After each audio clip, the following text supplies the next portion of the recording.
What is happening, guys? Fallen from OTB here, coming at you with the newest TH15 video on our YouTube. We're having a wonderful little war here, and this is going to be a great time to capture some of these great attacks that we've been seeing. And as we're getting the gears rolling in TH15, after that initial really tough trying to figure out what kind of strats are working. I think we're all still looking constantly as to what is going to work best on which base. But we're going to get started here. Mr. Warlock himself coming back, making his presence known now in TH15 since he's become the great master of TH14. We're going to witness it ourselves here and see how he's managing his revised version of an attack at TH15 that's going to work. And we are seeing super bowlers right now being very extremely useful, and a lot of people have been having a lot of great luck with them. Some of us can't say the same. Needless to say, he's got a three-way situation here right now where he's got his warden started dealing with that scatter shot, and then the good old queen here is going to start out and try and take out that eagle artillery and that portion of the base.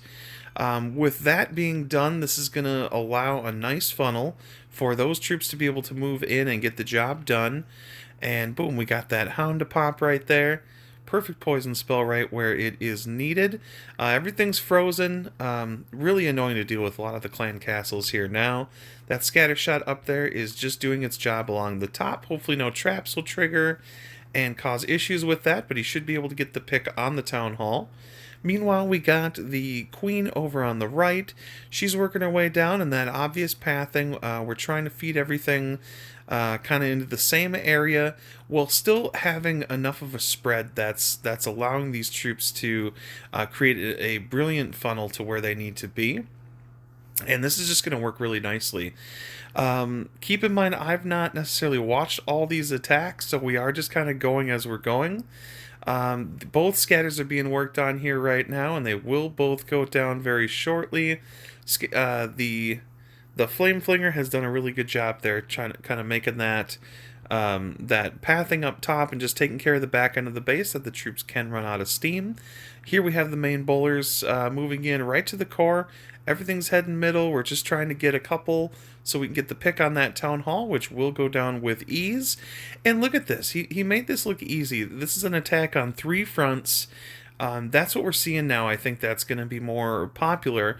Is it's almost like the more you can distribute your troops, not only for pathing, but for time, for distribution of those defenses, that it's really hard to push through these bases without without kind of a multi-front style attack, whether it's going to be your blimp bomb style attacks to get started and really just carve a hole into the base, or as Warlock does, we're going to jump into his next one here. We're just going all the way down. We're treating this as if just kind of a first time visual.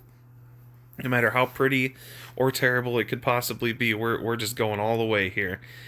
So once again, starting off on that front at 6 o'clock, and then at 12 o'clock we have that Flame Flinger up there. Goal is to try and take out those top defenses, and that scatter shot, of course. And that's also the Warden's job, is to try and take out that scatter before we can push forward. Queen over there, once again, to try and take out that eagle. So as we're seeing these kind of the way that these defenses are spread out, we're just trying to take out those big defenses first. Here, Queen's going to be able to deal with the king as well with a rage that I imagine. Oh no, we have support there. Great, assassinating that king down. We've got more pathing going here, leading from the top and the side. Queen's going to push up in there very nicely, and Warden's going to come in. Is he going to deal with the queen? It appears so. We better get some support on that. Nice. That had to happen. So then it looks like we're going to start that little funnel maybe in this little section. Yep. Everything's going forward here. Queen does decide to move outside, which I think is probably a good idea, again, for that distribution of killing those defenses. Everything's moving very nicely. We do have dragons, which can be a little bit scary when we're only talking about ground troops. We do have the poison on those. Those healers should be able to heal through the poison dragons. but it gets a little serious there when you're in the core. We've also got that monolith there that is just pounding away on the RC. RC uses ability, takes out those few defenses. That's working well. Town Hall goes down. Super Bowler's getting low, but it appears that with that spread of defenses, once again, that top scatter goes down. Thanks to that, Queen is not healthy, but was able to use the ability in time, and is going to be able to pick that off. Look at all those skeletons up there. Holy. Oh my god. Okay, so that's kind of a wild spot right there. I'd hate to be a queen walk up there. And there, we've taken care of everything. Warlock is back. I think it's safe to say that this is working. It's taking us all a while. This is a frustrating update. I can't speak any more of that. Neo. Oh, it's the Tam show. Here we have two poison towers on a base that is pretty common to what we see here. A little bit of a Town Hall teaser on the outside right there. Dangling that king and queen on the outside. But here we go. We've started our warden right here, kind of next to pick off these sides here. And very typical as to his plan, we've started scatter or the flinger up top and the queen over here. So we've created just a really nice triangle on this base. Queen has been tending to kind of walk the other direction, but that's okay. That's been working out just fine. I'm guessing he's going to try and push the warden until he gets a little close to where that monolith will be shooting. And then we're going to push those troops to the right and try and funnel everything in there at that 5-6 o'clock area. Queen's moving forward. Should be able to push into that area there. There's going to be a lot of damage in there when she does push in. Or is she going to go to the outside here? It looks like that may not have been intended, but it is working. That's fine too. And there she goes. She's going to go back in, so that's perfect. Really, it doesn't matter where the queen goes. I mean, if she wants to take on the outside, you can always push, troops next to her, or you can push the RC around. If she would have went with the main troops here, just push the RC over in that corner, and that would take care of that stuff. Pushing up everything, we have one jump that's going to lead into the core that we need. A lot of damage coming in, but we are able to heal those bowlers very quickly. We are going to need something being done quickly. There's a lot of damage coming in. Those rages are working out really good as well, and everything is continuing to go up. And pushing forward into those heavy defensive areas, we got a freeze. Always save a freeze for that Town Hall. I think might be one of the most important things you could possibly do. Always have a freeze for the Town Hall. I think in almost any scenario other than a blimp bomb, or if you're dealing with it alternatively. We do have those Tesla traps over there in the corner, but again, there's just too much up. We have both abilities up on our heroes. We're going to fast forward here because they just go through it. RC just gets whacked by those Tesla traps a lot of the times that I see. Close one, but is that not how it is here at TH15? That's a really good job. Perfect attack strategy. I should be leaving these troops up here at the end just to show what's being used. Keep in mind with that flinger, he is using dragons because typically those outside troops will bash against the wall. It does get a little bit annoying sometimes. Oh, goody, it's mine. Here we go. So here is oh man, okay. A lot of central town hall bases right now. I love air attacks a lot more than ground attacks right now, so I will look for any excuse I can to use an air attack, and this base just got absolutely destroyed. I really like using the Dragon Riders almost like hogs on a base, so if I can use this strategy, I will continue to use it. Also, what's been really tough is, for me, I've been having the issue using a lava in front of the blimp. I've been having issues with the blimp making it as far as I was hoping. Here was just far enough. I think that was perfect. Almost not far enough, but they did eventually make it. And this is just dedicating all of your spells to do the blimp bomb. And that's, you have to make that decision, is there enough defenses around that you're literally going to be comfortable taking out everything. And this was a close one. Issue number 2 was, can I make sure that town hall is going to die, which wasn't very close, but Some people bring one less spell, and that could have been an issue for that if I would have used like a freeze spell instead. Issue number 2, send in that ice golem. See how much value you can get with your heroes. When your heroes are maxed, you can only imagine how much value you are getting from them, in which case they absolutely destroy this section of the base. With these heroes, they go nuts on this. And I did run an E-Titan with them in case there was a Lava Hound in the CC, which would immediately pop them and then allow those heroes to continue to press forward properly. And then here, if you can run your Warden with this force, if you get that free Warden ability at a time that of your choosing, and you just want to pop it right when they get into this core of defenses and potential eagle coming down on them, there's already no way to stop them because this base is completely destroyed. But if you can use your Warden ability with the troops, that is the goal of success. I have been not having even close to as much success as when I'm dedicating my Warden to trying to get the Blimp Bomb to work. But also I've been having issues with the Lava Hound making it to allowing the Blimp to make it as far to kill the Town Hall. So it's a 1-star if you can't kill the Town Hall, but then it's only a 2-star if you're dedicating your Warden to, for that Blimp to make it to the Town Hall, if that makes sense. So hopefully I'm not just talking out of my ass here. McConnell. Amazing job by McConnell. He is really, really executing this particular strategy. Again, I do remember watching this yesterday briefly. But he has been using this troop composition, and we've been seeing a lot of help with this. So this is just kind of a typical start where we're getting our Warden started. We're just kind of walking a little bit to help that funnel out, and then as typical as well, you see on a lot of strats, you get some sort of a funnel on the other side. Typically involving witches and skeletons. Sometimes you use your king, a P.E.K.K.A., a barracks, whatever you want to be able to push forward. And here in this case, we're going to use a couple Yetis to clean out all those that little side pocket of defenses right there, which just actually worked perfectly. And then you don't want to lose troops so quickly, so you want to kind of get that attack started right away once you're comfortable with moving forward. So here, it's always a little slow out the gate here because you have to take out that king. You got a huge Eagle Artillery, structure that you have to take out. You got that monolith, which needs to be frozen. We don't have a freeze right here. So we are going to use Warden ability with that blimp. I think this is another excellent strategy of how to use that Blimp Bomb. Now, he made it, I'd say, just about as far as you would want to make it. Sometimes I like to go a little farther, but this is actually perfect because you don't want to land on that bomb tower. So here they're able to chip away on everything while your ground troops are moving nice and slowly on the other side of the base. Look at those archers are just destroying everything around them. They've literally created a pathing so you only have to go up the right side of the base.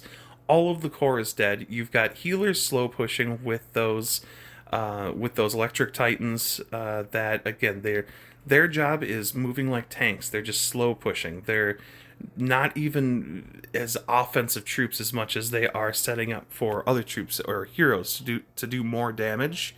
So very, very useful ability there. And we have the queen that's broken to the outside. This is destroyed without question. You have some skellies distracting defensive, structures with the witches. I think you're going to see a lot of luck with this here, MC. This is going to continue to work greatly for you. He swagged the queen ability right there at the end. This is a fantastic attack on a very common base that you're seeing quite often. This clan is really good. These guys only have like 6. These guys are they're like 40 and 10 probably of their last 50 wars. So absolutely awesome job here. We're going to press forward just a wee bit more. Me using La Lune is like watching, I don't even know. It's tough, so we're gonna dive into this right here. So here's an example of another Lava Hound that I was able to feed in so this blimp could make it as far as I was hoping for it to be made. So I got really lucky in this attack. I was able to get the blimp plenty the distance I was hoping for. And the value of this is probably the most insane thing I've seen. This is so much percentage gain from this. I've got to make sure. I should have tried to put the invis over that hound to kind of soak more damage. However, it's awesome that I was able to get the kill on the CC. And at this point, we've got this. Oh, I was really hoping for the eagle to go down as well. So there, this wasn't amazing, but it was good. We got the core taken care of. So just up here, start the heroes. The goal is to walk those heroes along the outside right here. You're going to notice instead the queen did go this way to the left, which actually benefited me in the end. And then my goal was to kind of start everything out over here and have them just kind of push forward, and then have a second force pushing up from the bottom end.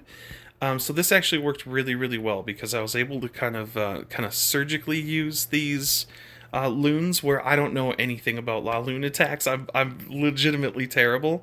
Fortunately, we were able to break in up there so we could kill that scatter shot and kill that queen when the going gets tough. And here we started the Lava Hound up here just to make sure I'm not doing anything terrible with my defenses. We started a couple loons a little late. Things are a little strange, but we did want to make sure and put... we wanted to make sure and clean out this this Royal Champ before it took out all my defenses. So we wanted to use the ability, and we wanted to kind of slow roast that that RC. Finally, I put my RC with the main troops, and here we start our La Loon from the bottom. Now this is no spells as we're moving forward, so really the only benefit you're going to get is you need to make sure that you're not going against an air puffer. You got to be sure that that there's not multi-target infernos, and you got to watch your P's and Q's a little bit around those whiz towers. Here I figured I would just be working the Lava Hounds together, which they popped at the same time. This is just a rolling force that is destroying everything. I hung on to the... just in case we needed to kill some heroes at the end, but I didn't need to deal with that queen, so thank goodness. And once again, we have a wrecked base, and this is from a La Loon attack with no spells. And frankly, I mean, we got our core defenses killed that needed to die with the blimp bomb, but it didn't get, you know, it was only like 17-18%, so usually you get about 25% from that, but we killed those primary defenses and allowed that kind of surgical use of loons. So Mr. T here. This man is an incredible attacker, one of our newest members, and has been just hand over fist destroying these bases. His attacks have been nothing short of impressive. And here we're talking about just a very typical straight up the middle kind of spam attack. But on a base that's, you know, I have seen this base in Legends. It's not an easy base to deal with. So by all means, we're not, you know, this is not easy to deal with here. And we're talking about using the back end bats as well. So when you're talking about identifying a base, this is where, you know, this is where you're going to excel, is you find out what works. And, you know, clearly using bats right here is a very smart decision. So don't force an unnecessary strat when you know what's going to work against it. And clearly bats are going to absolutely destroy a base like this with a back end that are looking like that, because people are not going to want to charge typically straight up at those horrible setup of defenses right there. Very scary to start your attack right there. I mean, it's looking like a 1-star for probably a lot of people. This base is so destroyed. Heroes have their abilities. The bats have, you know, the bats could kill everything by themselves here on the back end once that town hall went down. Really nice. And again, the use of the electric titan is amazing when you're talking about looking for strength and HP to kind of go the long distance of a base, whether they're with healers or they're by themselves. It's absolutely great. Holy cow, we've gone through the list, you guys. Yeah, so let me introduce my new strategy now that we got it pulled up here. So this is my new smash strat that I'm working on. This is basically like a P.E.K.K.A. smash, but with the use of with super wizards. So Again, on a base that this base is not maxed by all means. It's a pretty basic base, but so is it's a brand new attack strategy. So very typical that any smash strat is going to start with. Get that flinger going on one side. The goal there is obviously to take out the Multiferno, and here my goal is obviously to take out the Multiferno with the Grand Warden here as well. So slowly but surely we're working our way across, and we did have to use a Rage right there. I hate using Rage, but I find it just so necessary to push things along sometimes early in the attack, and for some reason I always send my Warden to a potential death early, so I don't know what's going on there. So we're trying to pull those troops over. I delayed a little too long on my pulling them over into the main force here, but here we go. Finally, we got those healers trying to catch up with everything. My biggest issue with Smash strats is my healers seem to fall behind so often. I kind of set myself up for failure there, so neither here nor there. We're about to get into scary times with that monolith and all those loons, and the scatter shot as well blasting, and that single target inferno that's locked onto my king. So I did have to use the ability, and we've got everything pushing here in a way that the P.E.K.K.A.s are so strong and tough. I imagine you could probably use E-Titans as well in something like this, and it might not be a bad idea to throw one in your group. Everything pushes to the outside here, which is extremely inconvenient, but I was able to push Queen over there, and then we do have the RC. That's going to be able to pick up all those side defenses. RC fills in where you need them, so they aren't... and also, I just got Diggy to level 10. So first time I've been using him since TH15, and he has allowed me to literally have great success on these attacks. So I don't know what... he makes such a difference. I can't even begin to describe how great using him is. And look at that. He stuns the Town Hall with that max stun. That allowed that to die. That would not have died without Diggy. I swear. It's very, very strong. So anyways, that's a new attack that has been working for my first like 2 attacks that I've attempted using it. So anyways, this is a wrap up for this war. We still have lots of attacks to go, so I will make another video if we do need to. If not, we'll come back soon enough and make another new vid. Thank you for tuning in, everyone, and this is Fallen from OTB signing off.